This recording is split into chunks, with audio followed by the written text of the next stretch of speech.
안녕하세요. 오늘 제가 알려드릴 단어는 손님 이 말입니다. 이 손님이란 말은 고객, 내빈, 방문객 이런 식으로 사용이 가능한데 과연 영어에서는 어떤 식으로 사용이 되는지 알아보도록 하시죠.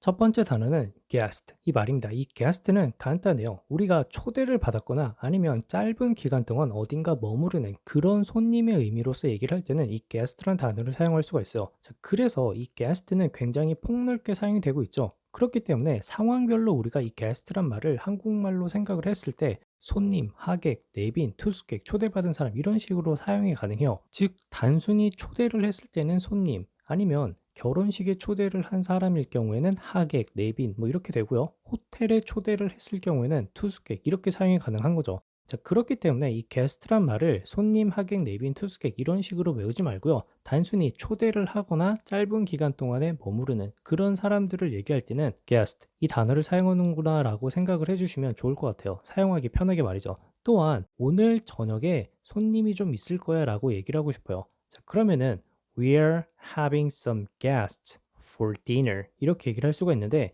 재밌는 건 have guests 이 말을 having friends 혹은 people over 이렇게도 사용이 가능하고 또한 having friends people to stay 이런 식으로 더 많이 사용을 한다라고요. 바꿔서 얘기를 해보면 We are having some friends over for dinner. We are having some people over for dinner. We are having friends to stay for dinner. We are having some people to stay for dinner. 이렇게 얘기를 할 수가 있는 거죠. 다음은 예문을 생각을 해볼게요. 사우나 이용은 손님에게 무료이다라고 했어요. 자, 이때는 어떤 호텔에 잠깐 머무르는 그런 개념의 손님으로 얘기를 한 것 같은데 guest란 단어를 사용해서 얘기하면 use of the sauna is free to guests. use of the sauna is free to guests. 이렇게 얘기를 할 수가 있겠죠. 다음은 대부분의 하객들은 떠났다라고 했어요. 자, 이때는 그 말을 하는 상황이 결혼식에 있는 그런 상황에서는 웨딩 게스트라고 얘기를 안 해도 단순히 게스트라고만 해도 문맥상 통한다고 생각을 하지만 결혼식이 아닌 다른 상황에서 하객들이 떠났다라고 얘기를 하면은 most of the wedding guests had left. most of the wedding guests had left. 이렇게 얘기를 할 수가 있겠죠. 다음은 그는 손님 명단에 들어있지 않았다라고 했어요. 자, 이때는 초대받은 손님이란 그런 의미로서 He was not on the guest list. He was not on the guest list. 이렇게 얘기를 할 수가 있겠죠. 다음은 visitor 이 말입니다. 이 visitor은 간단해요. 어느 장소나 사람을 방문한 그런 개념의 손님이라고 얘기를 할 때 우리가 visitor 이 단어를 사용하고요. 한국말로 해석하면 손님, 방문객 이렇게 사용할 수가 있겠죠. 다음 단어는 patron 이 말입니다. 우리가 흔히 이 patron을 어떻게 사용하는지 모르시는 분들이 많은데 이 patron은 일단 특정 가게나 특정 식당, 호텔 뭐 이런 곳들을 방문하는 손님들을 대상으로 얘기할 때 patron 이 단어를 사용하고 또한 이 patron이란 단어 자체가 약간 formal하거나 아니면 우리가 글을 쓸 때 자주 사용하는 단어라고 생각을 하시면 돼요. 그렇기 때문에 우리가 호텔에 갔을 때 뭐 patron only 이렇게 얘기를 하면은 고객 전용 주차장 뭐 이런 식으로 사용이 가능한 거죠. 또한 이 patron이란 말은 흔히 어떤 활동을 지원하는 그런 의미로서 사용을 하는데 예를 들면 돈을 지원하는 그런 개념이죠. 그래서 이 patron이란 말을 후원자, 홍보대사 이런 식으로도 사용이 가능하죠. 예를 들면 우리가 인터넷 방송을 하는 사람들을 대상으로 후원 계좌를 개설했다라고 해요. 자, 그때 우리가 페이트론 계좌를 많이 사용하는데 그 페이트론이 이런 의미에서 사용이 되는 거죠. 예문을 생각을 해보면 그는 그 도시의 단골 손님이다라고 했어요. 자, 이때는 자주 방문하는 손님이라는 의미로 He is a frequent visitor to the city. He is a frequent visitor to the city. 이렇게 얘기를 할 수가 있고요. 두 번째, 그 장소는 매년 100만 명 이상의 사람들을 끌어모은다라고 했어요. 자, 이때는 그 장소가 사람들이 방문하게 만드는 그런 의미에서 The place attracts more than a million visitors annually. The place attracts more than a million visitors annually. 이렇게 얘기를 할 수가 있겠죠. 세 번째, 그 표지판엔 오직 고객용 주차장이라고 쓰여 있었다라고 해요. 자, 이때는 글을 쓸 때 사용을 하고 약간 포멀한 느낌으로 또한 특정 장소를 방문한 그런 고객이란 의미로 patron 이 단어를 사용하면 The notice said parking for patrons only. The notice said parking for patrons only. 이렇게 얘기를 할 수가 있고요. 다음으로 그는 많은 예술가들의 훌륭한 후원자였다라고 했어요. 자, 이때는 어떤 금전적인 것들을 어떤 조직이나 어떤 사람의 활동을 위해서 지원한다라는 그런 의미의 개념으로 He was a great patron of many artists. He was a great patron of many artists. 이렇게 얘기를 할 수가 있겠죠. 자, 다음 단어는 customer 이 말입니다. 이 customer이란 단어는 어떤 물건을 구매하거나 서비스를 구매하는 그런 손님들을 얘기할 때 통칭해서 customer 이 단어를 사용할 수가 있어요. 그런데 이 customer 이 말을 단순히 물건만 구매하는 그런 손님이라고 얘기를 할 경우엔 shopper 이 단어도 비슷하게 사용이 가능하니까 참고하시고요. 다음 단어는 market 이 말입니다. 우리가 흔히 시장이라고만 알고 있는데 이 market이란 말이 singular 즉 단수 형태로만 사용이 될 경우엔 a number of people who want to buy something 혹은 the type of people who want to buy something 이렇게 표현이 가능해요. 특정한 물건을 사길 원하는 수많은 사람들 혹은 그 물건을 사길 원하는 유형의 사람들 뭐 이렇게 얘기를 할 수가 있는데 이 마켓이란 말을 네이버에서 찾아보면 시장이라고밖에 나오지 않아요. 자, 그래서 제 개인적으로 이 마켓이란 말을 사용한다면 특정 물건을 구매하는 소비자나 수요자 이렇게 의미로 사용을 할 것 같아요. 하지만 재밌는 건 이 마켓이란 말이 소비자, 수요자 이렇게 해석이 될 수 있지만 소비자, 수요자라고 해석되는 그 상황을 시장이라고 바꿔서 해석을 해도 굉장히 의미가 어색하지 않은 경우가 있어요. 자, 이 점을 좀 유념해 주셨으면 좋겠고요. 다음은 예문을 보도록 할게요. 고객들은 가게가 열기를 기다리고 있는 중이었다라고 했어요. 자, 이때는 어떤 물건을 사기 위한 그런 개념의 손님으로 얘기를 해서 Customers were waiting for the shop to open.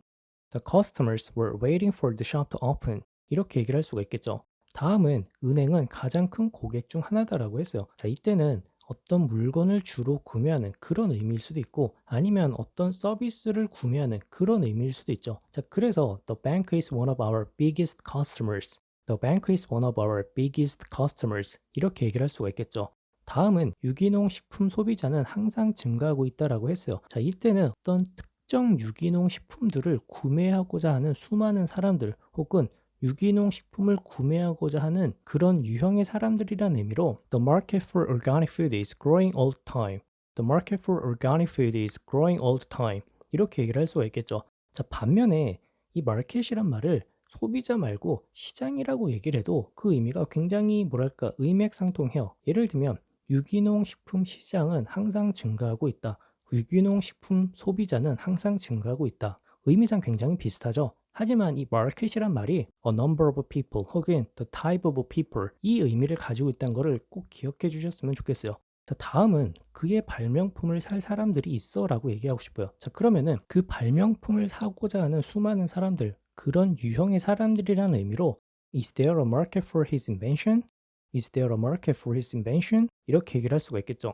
다음 단어는 client 이 말입니다. 이 client는 앞에서 말한 단어들과 좀 다르게 어떤 서비스나 조언 같은 거를 얻을 때 사용하는 그런 단어예요. 특히 그런 서비스나 조언을 얻는 대상이 professional, 즉 전문가거나 혹은 전문 회사, 전문 조직으로부터 서비스나 조언을 얻는 그런 개념의 손님이라는 의미로 사용하고 싶을 때 client 이 단어를 사용하죠. 자, 그래서 이 client란 말은 앞에서 말한 커스터머가 굉장히 의미가 비슷하기 때문에 똑같이 사용이 가능하죠. 자, 그래서 다시 한번 정리를 하면은 customer 이 말은 어떤 물건을 구매하거나 서비스를 구매하는 그런 모든 사람들을 통칭하지만 단순히 어떤 물건만을 구매할 때는 shopper 하지만 어떤 서비스를 구매할 때는 client 이렇게 사용이 가능하다는 것을 기억해 주셨으면 좋겠고요. 마지막 단어는 clientele 이 말입니다. 이 clientele 같은 경우는 우리가 고객이라고 자주 사용을 하는데 이 clientele은 all the people who use a shop, restaurant 이런 의미를 가지고 있어요. 즉 사람 한 명이 아니라 모든 사람들이란 의미를 가지고 있어요. 그리고 어떤 가게나 식당 뭐 그런 것들을 정기적으로 이용하는 그런 사람들 말이죠. 그렇기 때문에 이 clientele이란 말을 한국말로 해석하면 모든 고객, 뭐 모든 의뢰인 이렇게 해석이 가능하지만 저라면은 고객층 이렇게 해석하겠어요. 자, 다음으로 예문을 생각을 해보면 그는 그의 고객 중 한 명과 회의가 있다라고 했어요. 자, 이때는 어떤 물건을 사고 파는 그런 의미의 개념의 손님이 아니라 서비스를 얻길 원하는 그런 손님이라는 의미로 He has a meeting with one of his clients. He has a meeting with one of his clients. 이렇게 얘기를 할 수가 있고요. 두 번째, 그 회사는 그들의 고객들을 대신해 주식을 사고 판다라고 했어요. 자, 이때는 어떤 특정 물건을 사려고 하는 그런 손님이라는 의미가 아니라 즉 서비스를 주고받는 그런 개념의 손님인 거죠. 그래서 the company buys and sells shares on behalf of their clients. The company buys and sells shares on behalf of their clients. 이렇게 얘기를 할 수가 있겠죠. 세 번째, 그 호텔은 상류층 고객을 보유하고 있다라고 했어요. 자, 이때는 단순히 상류층 한 사람을 얘기하는 게 아니라 상류층에 있는 그런 류의 사람들이라는 의미로 clientele 이 단어를 사용하면 The hotel has a very market clientele. The hotel has a very market clientele. 이렇게 얘기를 할 수가 있겠죠.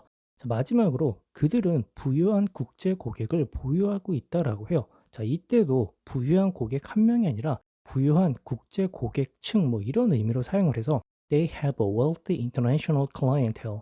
They have a wealthy international clientele. 이렇게 얘기를 할 수가 있겠죠.